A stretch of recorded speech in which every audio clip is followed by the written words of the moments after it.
자, 그 중에서도 우리가 가장 기본적으로 의사결정 나무를 이용해서 많이들 처음에 설명을 합니다. 왜냐면은 의사결정 나무가 사람들이 가장 잘 이해하기 쉽게 돼 있기 때문에 그래요. 그래서 결정 나무에 대해서 오늘 좀 설명을 좀 드릴게요. 간단하게. 자, 아까 전에 분류에 대한 차이점인데 분류에 대한 차이점에서 얘가 의사결정 나무 트리로 분류한 거예요. 이게 붓꽃나무인데 아이리스라는 그 데이터를 가지고 정리한 건데 이렇게 구분을 해서 이렇게 세 가지 타입으로 구분이 되죠. 그죠? 얘는 목적 변수가 있습니다. 목적 변수가 붓꽃 타입이 세 가지로 나오죠. 그 세 가지를 이렇게 구분해내는 방법인데 이렇게 직각형으로 해서 우리가 끊어내는 거예요. 이걸 룰이라고 합니다. 룰. 그래서 이렇게 끊어내고요.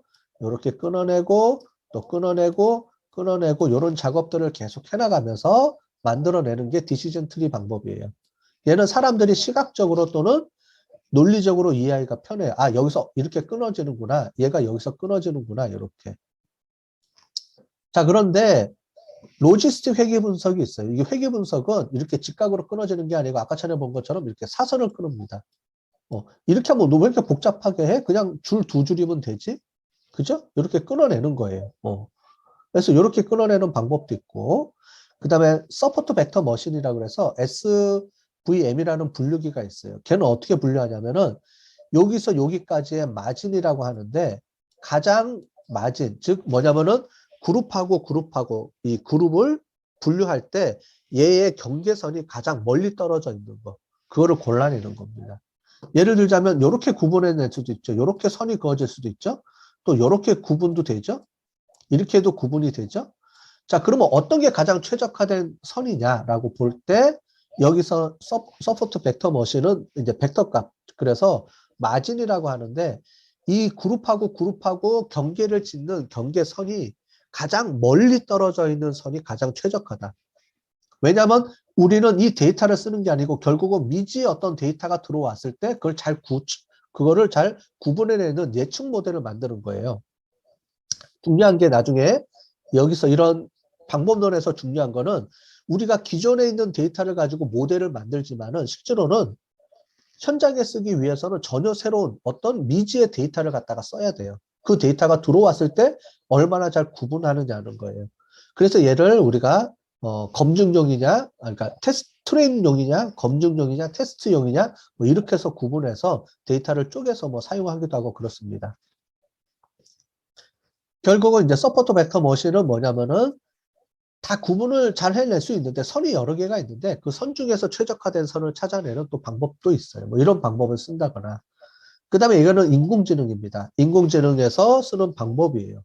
그럼 얘를 중간으로부터 해서 이렇게 구분해내는 방법이라든가. 그래서 방법론들마다 특징들이 다 있다는 거예요. 여기서 말씀드리는 거는 우리가 그 데이터 마이닝의 분류 기법이 있는데 디시전 트리도 있고 로지스트 회귀 분석, 뭐 SVM, 그 다음에 붓꽃 데이터, 그 다음에 KNN 여기는 안 나왔지만 뭐 KNN 엄청나게 많은 분석 기법들이 많아요. 근데 그 기법들마다 특징들이 다 있다는 거예요. 그리고 그 특징에 맞게끔 우리가 어떤 데이터에 따라서 어떨 때는 디시전 트리가 더 정확하게 예측할 수가 있고 어떤 분야는 또 그 서포트 벡터 머신이 더 정확할 수도 있고 다 틀리다는 거예요. 그래서 돌려봐야 알아요. 그래서 돌려보고 그 중에서 우리 분야 또는 우리 데이터에 가장 잘 맞는 분석 방법들이 뭔지를 이제 찾아내는 거죠. 정확도 측면에서. 이제 그런 작업들을 해주는 게 이 데이터 이제 분석가들의 역할입니다. 자, 이렇게 보시면 되는데, 이제 요거를 이제 할 때 요런 거예요. 결정나무만 설명을 좀 드리겠습니다. 왜냐하면 저희가 다음 주부터 하는 게 결정나무를 이용해서 분석을 먼저 쭉 할 거예요. 그 다음에 결정나무 이외에 다른 분석 방법들을 이제 이용을 해서 또 어떻게 찾아내는지를 또 해볼 텐데, 가장 기본적으로 우리가 R을 이용을 해서 만들 때 이제 결정나무, 의사결정나무 트리를 예를 들어서 요 방법을 가지고 다음 주부터 해볼 겁니다. 자, 의사결정 나무는 결국 그거예요. 이게 나무 구조예요. 근데 나무를 거꾸로 이렇게 해놓은 겁니다. 이쪽이 이제 땅이에요. 이쪽이 땅이에요. 그래서 이쪽이 루트입니다. 거기서부터 이렇게 나무가 쭉 이제 퍼지듯이 가지를 치듯이 이렇게 해놓는 거예요. 그래서 이렇게 보시는 것처럼 어떤 값들이 있으면 이 값들을 잘 예측해내는 어떤 모델을 만들어내는 건데 요거예요.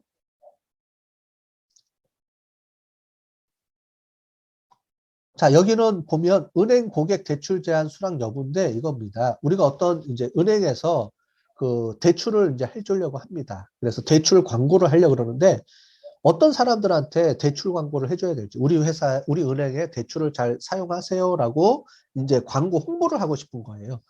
자, 그러면 목표는 기존에 있겠죠. 기존에 우리 그 고객들 중에 그 대출을 받고 있는 사람과 대출을 안 받고 있는 사람들이 있을 거예요. 그죠? 그래서 그 사람이 어떻게 되냐면 2,700명은 대출을 안 하고 있고요. 288명은 대출을 하고 있겠죠. 왜냐하면 대출 안 하고 있는 사람이 더 많겠죠. 자연적으로. 이런 데이터가 있으면 이 데이터를 이용을 해서 한번 우리가 찾아내는 겁니다. 뭐냐면 대출을 할 만한 사람을 찾아내고 싶은 거예요. 그럼 결국 뭐냐면 우리는 대출을 잘 하고 싶은 사람을 골라내고 싶겠죠. 그죠? 그래서 대출을 할 사람들을 골라내는 방법을 찾아내는 건데 그 룰들을 이렇게 할 때 이렇게 씁니다. 그러면은 거기에 여러 가지 변수들이 있을 거예요. 사람들마다 우리 은행 고객 데이터를 보면 대출하는 사람들을 가지고 볼 때 그 사람들마다 수입이 있을 거고요. 당연히. 그다음에 뭐 교육 수준, 그다음에 뭐 여러 가지 그 집에 있는 사람들의 숫자. 그죠? 2명이냐, 3명이냐. 뭐 그다음에 우리 회사에 뭐 CD기를 갖고 있느냐, 뭐 인터넷 뱅킹을 하고 있느냐. 다양한 정보들이 이미 녹여 있을 거예요. 그 정보들 중에서 대출을 하고 안 하고를 결정하는 중요한 룰이 뭔지를 찾아내는 게 결정나무 분석이에요. 그래서 쭉 분석했더니 이렇게 나왔습니다. 이제 이 룰을 만들어진 거예요. 그럼 어떻게 해석하냐면 인컴이 106보다 이제 적으냐 많으냐죠. 그죠? 적다. 예스가 이쪽이 적은 거예요. 많죠? 많고 교육 수준이 1.5보다 적으면서 패밀리가 2.5보다 작은 사람들은 대부분 다 뭐냐면은 대출을 안 하는 사람들이에요. 그럼 이 사람들한테 우리가 뭐 홍보할 필요가 없겠죠. 우리는 1인 사람들을 찾아내는 거예요. 1인 사람들, 요 사람들을. 자, 그러면은 에듀케이션이 이렇게 되고 패밀리가 있으면 패밀리가 3명 이상인 사람, 그 다음에 인컴이 114보다 큰 사람을 찾아내면 그 사람들한테 홍보하면 그 사람들은 대출을 받을 확률이 훨씬 더 높아진다는 개념이에요. 결국 우리는 1 이런 사람들의 룰을 찾아내는 거죠. 그럼 여기서 보면 이런 룰들이 쭉 나오죠? 이게 하나의 룰이 되는 거예요. 그래서 이런 룰들을 많이 찾아내는 방법인데 이게 꼭 우리가 트리 구조처럼 생겼다 그래서 이게 디시전 트리 어널리시스라고 합니다. 디시전 트리 나무 분석이라고 하는 거예요. 자, 그래서 방법은 이 트리와 룰이 있다는 거죠. 아까 전에 본 것처럼. 그래서 쭉 해서 만드는 과정인데 그 나무 구조 모형처럼 제일 마지막에 이게 그래픽하게 보여주기 위해서 그렇게 만드는 겁니다. 자, 그러려면 이렇게 잘라내야 되죠. 어떻게 파티션 하는지가 중요하고요. 그 파티션 하는 방법론이 알고리즘이 또 있어요. 이제 그런 알고리즘들을 이용해서 우리가 하는 거고요. 이런 알고리즘들을 만들어내는 사람들이 이제 기계학습에서 그런 알고리즘을 만들어내는 사람들인데 통계학자일 수도 있고 아니면은 뭐 그 머신러닝 쪽에 그 컴퓨터 쪽에 관련된 사람들일 수도 있고 다양합니다. 그 다음에 어디쯤에서 쳐야 되느냐 그거예요. 가지치기라는 게 모든 룰을 이게 엄청나게 룰이 많아지거든요. 그러면 뭐 수백 개, 수천 개 룰들을 다 검사할 수가 없죠. 그러면 적당한 수준에서 우리가 나무를 가지치기 하잖아요. 예쁜 나무 모양을 만들려면은 필요 없는 가지들을 쳐야 되죠. 그런 가지들을 치는 게 우리가 여기 보면 가지치기라는 게 있어요. 얘도 똑같아요. 룰이 엄청나게 만들어지면 적당한 선에서 이제 끊어줘야 돼요. 모든 룰을 다 우리가 쓸 수가 없으니까 중요한 룰들을 만들어내는 과정이 필요합니다. 그걸 우리가 가지치기라고 하는 거예요. 적용 분야는 다양합니다. 은행이라든가 뭐 통신회사 이런 이탈자 분류 뭐 이렇게 하는 거죠. 주로 많이 하는 게 그 분류나무에서 분류 쪽을 많이 합니다. 의사결정 나무는 그 예측보다는 분류 쪽을 많이 써요. 말씀드린 것처럼 분류 변수 이제 어떤 그룹 어떤 이제 두 가지의 그 그룹을 분류할 때 쓰는 거를 분류나무라고 하고요. 어떤 연속 변수일 때는 예측인데 예측 변수는 이 의사결정 나무보다는 회귀 분석이라든가 이런 걸 더 많이 써요. 그래서 이쪽은 거의 많이 안 씁니다. 예, 이런 디시전 트리를 이용해서 회귀나무 쪽은 잘 안 돌려요. 근데 있기는 한데 잘 안 돌리고 보통 이제 그 일반 회귀 분석을 많이 쓰게 되는 겁니다. 자, 자를 때 다양한 알고리즘들이 있는데 이런 것들이에요. 카트, C 4.5, 케이드 뭐 이런 것들이 있는데 이론 수업에서는 이런 걸 배우는 겁니다. 실제로 뭐 기계학습 이런 수업을 가리키는 분들이 있으실 텐데 그런 분들은 막 카트가 어떻게 작동하느냐, 뭐 C 4.5가 어떻게 작동하느냐, 뭐 이런 알고리즘들이 어떻게 움직이느냐 이런 거를 이제 그 가리켜주는 그런 수업들도 있습니다.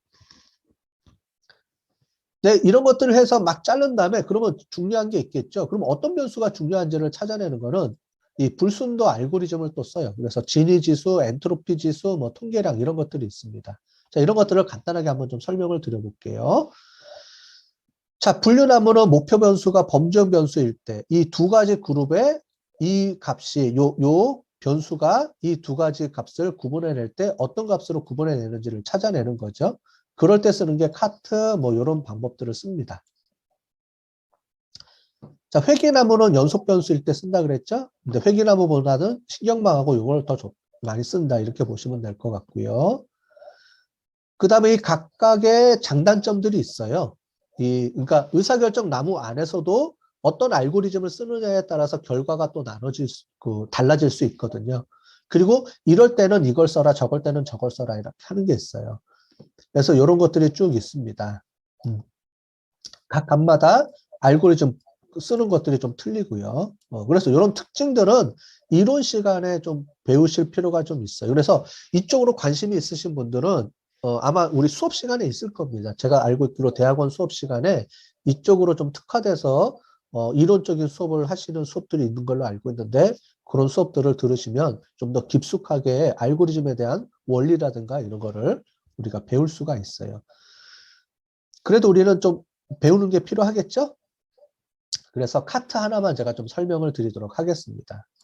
카트인데 카트는 뭐냐면은 결국은 우리가 값을 이용해서 구분해내는 거예요. 그 구분해내는 건데 알고리즘을 진위지수라는 걸 이용해서 씁니다.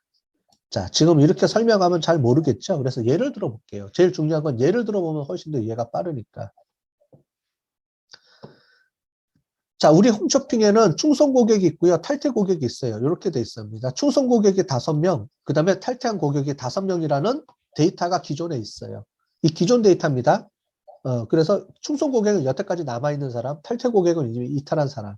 그걸 가지고 10명의 고객을 가지고 어떻게 이제 이 10명을 분석하는 거예요. 잘 쪼갤 수 있느냐. 자, 그러면 다양한 변수들이 있겠죠. 성별도 있을 수가 있고요. 결혼 유무가 또 중요한 영향을 미칠 수도 있겠죠. 자, 그러면 자, 우리는 이걸 쪼개고 싶은 거예요. 충성 고객이냐 탈퇴 고객이냐를 잘 구분해낼 수 있는 규칙을 만들 텐데 우리 그 규칙을 쪼개는 기준점을 2개로 보는 겁니다. 성별과 결혼 유무 2개로 보자는 거예요. 예를 들어서 자, 그러면 남자 여자를 가지고 한번 쪼개봤어요. 얘를. 그래서 5개 5명이 있는데 쪼개봤더니 남자로 쪼개봤더니 여기가 충성 고객이 5명, 이탈 고객이 1명이고요. 얘는 이쪽을 봤더니 여자는 대부분 다 이탈 고객이네요. 이 정보를 우리가 알 수가 있죠. 자, 기존에 있는 사람들을 쪼갰어요. 성별로 그룹핑을 나눈 거예요. 성별이라는 걸로 그룹핑을 나눠봤더니 이렇게 나와 있어요. 자, 기혼 유무로 나눠봤더니 이렇게 섞여 있습니다. 자, 제 표현을 잘 들어보시면 섞여 있다와 구분이 된다는 거죠. 자, 그러면 여러분들 충성 고객, 탈퇴 고객을 구분하는데 중요한 변수는 뭐로 볼까요? 남녀가 중요한 변수일까요? 결혼 유무가 중요한 변수일까요? 자, 지금 중요한 게 왜 왜 구분을 자꾸 얘기하지라고 하는데 성별을 구분하면은 여자는 대부분 다 이탈 고객이잖아요. 100% 이탈 고객이에요. 자, 뭐냐면 구분이 정확하게 된다는 거예요. 섞여 있지 않다는 거예요. 위에는 섞여 있죠. 반반 섞여 있는데 기혼 유무로 나눠봤더니 또는 그 성별로 나눠봤더니 여자는 다 대부분 이탈 고객이고 남자는 거의 뭐 80%가 그 유지 충성 고객이에요. 이걸 우리가 알 수 있죠. 그죠? 상식적으로 알 수 있으면 잘 구분하는 변수가 뭐냐? 중요한 게 잘 구분하는 변수가 뭐냐? 성별이라는 걸 거예요. 우리가 직관적으로 알 수가 있죠. 근데 너무 많은 변수들이 생기면 직관적으로 모르잖아요. 그럼 어떻게 해주느냐? 얘를 직관적인 게 아니고 어떤 수치로 이거를 좀 표현하고 싶은 거죠. 그럴 때 쓰는 게 바로 요겁니다. 자, 요렇게 나누고요. 이렇게 나눠지죠. 빨간색하고 파란색을 잘 보시면 될 거예요. 그죠? 여기 보시면 훨씬 성별로 구분했을 때 그룹이 점점 그룹핑이 더 잘 되죠. 그죠? 그게 분류입니다. 그룹핑을 잘 해주는 변수를 뭔지를 찾아내는 거예요. 자, 그럴 때 이 값을 가지고 쓸 때는 너무 이게 헷갈리니까 어떻게 하냐면은 이런 지니 인덱스라는 거를 이용을 해서 씁니다. 그래서 이렇게 구분을 해요.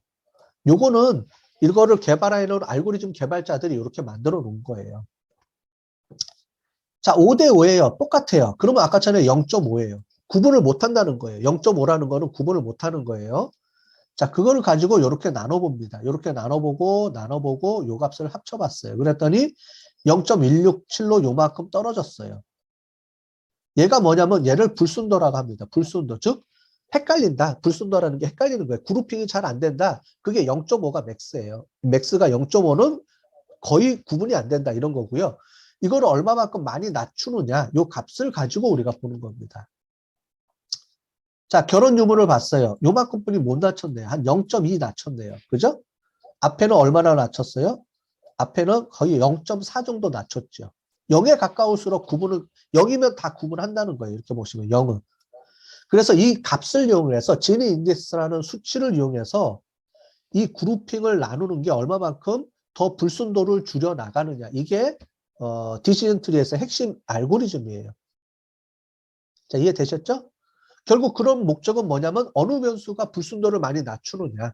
즉, 좀 더 그룹핑을 정확하게 그룹을 나눠주는 그런 변수냐를 찾아내는 게 디시전 트리의 핵심이다라고 보시면 될 것 같습니다. 여기는 알고리즘은 여러분들이 이제 뭐 굳이 계산하거나 이런 거는 하실 필요는 없을 텐데, 뭐 이런 식으로 구성이 된다라는 거예요. 자, 그래서 결국은 쭉 봤더니 결혼은 성별은 요만큼 됐고요. 결혼은 요만큼 됐으니까 여기서 요만큼 나눠주고 줄여줬죠. 이게 훨씬 더 많이 줄여줬죠. 그럼 결국은 성별이 좀 더 잘 구분해라는 변수다라고 얘를 1번으로 놓고 봅니다. 그럼 성별에 따라서 남녀를 구분하는 게 제일 먼저 구분하는 되지요. 그 다음에 이렇게 나누는 다음에 그 다음에 여기서 또 어떤 변수를 쓸 거냐를 이제 두 번째 중요한 변수 또 찾아내는 거예요.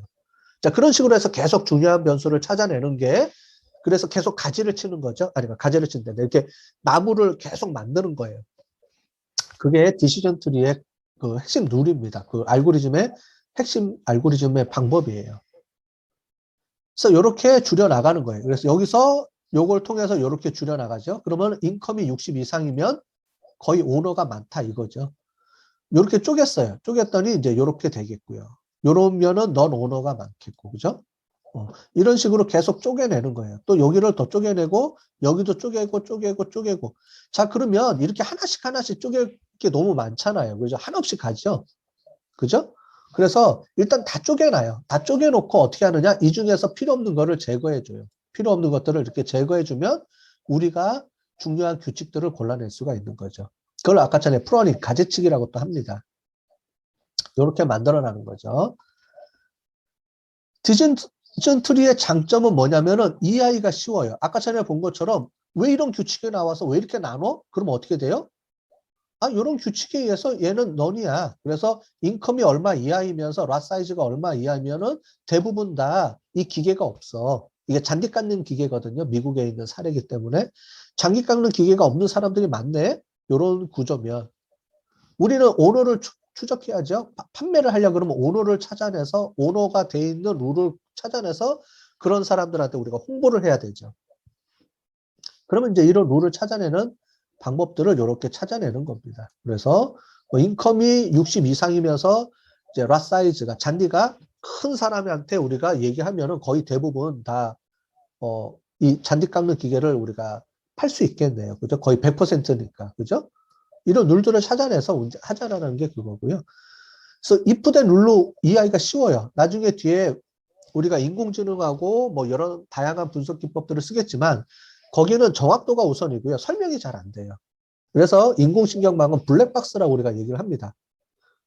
여러분들 머릿속이 어떻게 작동하는지 알아요? 모르잖아요. 여러분들 머릿속으로 어떻게 알아요? 모르죠. 하지만 들어갔더니 뭐가 나왔어요. 근데 그게 잘 맞춰요. 그러면 장땡이다. 이렇게 우리가 갈 수도 있고 if된 룰처럼 우리가 어떤 규칙을 좀 더 명확하게 사람이 이해하기 쉽게끔 만들어주는 게 좀 필요하다 그러면은 우리가 의사결정 나무를 쓰고 결정 나무를 쓰고 그래서 선택하는 게 꼭 정확도만 있는 것, 뭐 주로 그 정확도가 중요하지만 조금 정확도가 낮더라도 우리가 이런 사람들이 이해할 수 있는 쉽게 이해할 수 있는 규칙을 좀 나타낼 수가 있다. 그러면 뭐 의사결정 나무를 쓸 수도 있는 거거든요. 자, 그렇게 보시면 될 것 같아요. 그런데 이제 단점은 이거죠. 너무 직각으로 쪼개다 보니까 이 룰을 만들려고 그러면 이렇게 쪼개고 이렇게 쪼개고 이렇게 쪼개고 막 쪼개다 보니까 이거 하나면 되는데 실제로는 요거 하나면 되거든요. 요 선 하나. 이게 로지스틱 회귀 분석이에요. 로지스틱 회귀 분석에서는 이 선 하나면 되는데 디시전 트리로 하게 되면 이렇게 잘랐다가 이렇게 잘랐다가 이렇게 잘랐다가 이렇게 되는 거예요. 이해하기는 쉽죠. 근데 되게 좀 복잡해 보이는 단점은 좀 있어요. 그런데 로지스틱 회귀 분석은 아니 그게 뭐가 중요해? 그냥 잘라. 정확도가 100%네? 이렇게 잘랐더니 그러면 끝. 이렇게 돼서 나오는 방법도 있다는 거죠. 근데 로지스틱 회귀 분석하고 이거는 설명이 잘 안 되죠. 왜 이렇게 잘랐는지 이 값이 뭐 어떤 의미가 있는지가 설명이 잘 안 돼요. 그러다 보니까 정확도를 예측하는 우리가 분석 기법을 쓸 때는 이런 비선형적인 방법을 많이 쓰고 이렇게 그 선이라든가 이런 걸 쓰게 되고 그렇지 않고 어떤 룰을 좀 설명해 줘야 된다 그러면 디시전 트리를 많이 씁니다. 그렇게 이해를 하시면서 우리가 접근하시면 좋을 것 같아요. 자, 이해가 되셨죠? 그래서 다시 또 정리를 하자면은 통계학에서는 그룹 차이 분석, 그 다음에 관계 검정에서 예측 설명 이렇게 구분을 하고요. 우리가 데이터 마이닝에서는 지도학습과 비지도학습으로 구분하는데 지도학습은 결과 변수가 있어요. 어떤 타겟 변수가 있어서 결과를 우리가 알고 있는 거예요. 그 결과를 잘 맞출 수 있도록 하기 위해서 하는데 연속 변수다 그러면 예측 모형이라고 부르고 우리가 그룹으로 범주형 변수다. 그래서 그룹을 분류한다. 그런 측면에서 하면 우리가 분류로 가고요. 이제 이도 저도 없이 우리가 결과 변수가 없이 어떤 룰을 좀 찾아내는 방법을 이제 쓰고 싶다 그러면은 비지도 학습. 목적이 다 틀리죠? 목적에 따라서 비지도 학습 중에서 내가 원하는 그런 목적에 맞게끔 찾아서 쓰면 되는 거예요. 요 정도 선까지가 여러분들이 가장 기초적으로 할 수 있는 방법이라고 보시면 될 것 같습니다. 여기까지는 여러분들이 수업을 뒤에 해야 되니까 이해를 하시면 되고요. 우리 이제 그 인공신경망에 대해서는 제가 조금 어려운 내용들이 많이 들어가는데 일단 이해를 하기 위해서 좀 설명을 드리고 가도록 하겠습니다. 근데 이거는 주로 실습은 안 할 거예요. 실습은 안 하고 뒤에 가면은 그 여러 가지 딥러닝 개념도 많이 나오기 때문에 실습보다는 우리가 그 이해하기 쉽게 하기 위해서 학습이 뭔지를 좀 설명하기 위해서 제가 하려고 하니까 이해를 하시면 그렇게 쫓아오시면 좋을 것 같아요. 여기 나오는 개념 모른다고 해서 포기하지 마시고요. 워낙 어려워요, 내용이. 그러니까 이해하는 정도 수준에서만 이해를 하시면 될 것 같고요. 이런 알고리즘 몰라도 돼요. 알고리즘 몰라도 우리가 R에서 다 돌려줍니다. 또는 파이썬이라든가 그다음에 텐서플로우 이런 데서 딥러닝 돌리면 다 나와요. 그런데 모르고 그냥 알고리즘 그 프로그램만 돌리는 방법하고 우리가 어떤 그 알고리즘에 대한 기본 개념을 알고 접근하는 거랑은 차이가 많이 나거든요. 그래서 이런 것들을 이론적으로 좀 설명을 드리는 겁니다. 예.